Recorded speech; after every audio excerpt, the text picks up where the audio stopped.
ده كرم منك وتعكسني من حقك.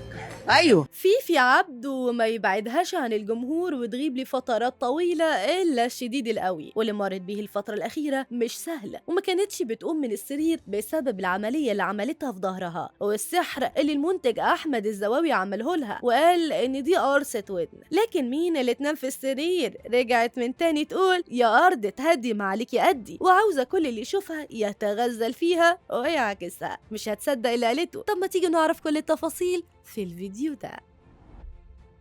انتشر فيديو على تيك توك للقاء مع فيفي عبده، وده بعد فترة غياب طويلة جدا، لا بتظهر على تيك توك ولا بترقص في لايفات على انستجرام. واول ما المذيع بيقول لها انت زي القمر ليه النهارده كده، من باب المجاملة يعني، خاصة انها بتحب النوعية دي من المجاملات، عينيها طلعت قلوب وابتسمت وكانت فرحانة جدا، ما كانتش مصدقة، وقالت له علشان انت حلو بجد انا حلوة. قال لها زي القمر. قالت له ده ربنا يخليك، ده كرم منك. وفجأة شكلها اتغير وقالت له وتعكسني، من حقك تعكسني، ده انا خسيت 12 كيلو ونص، يبقى من حقك تعكسني طبعا. هنا بقى مربط الفرس، وده سر غياب فيفي عبده عن الجمهور. فيفي قالت انها كانت بتمر بأزمة صحية وعملت عملية في العمود الفقري، وبسبب العملية وزنها زاد ووصلت ل 95 كيلو. اتكسفت انها تطلع للجمهور وهي بالوزن ده، وعملت دايت وخست فعلا. ولما نفسيتها بقت احسن بدأت تظهر للجمهور وبست ايديها وش وظهر انها مشيت على رجليها بعد اللي حصل لها.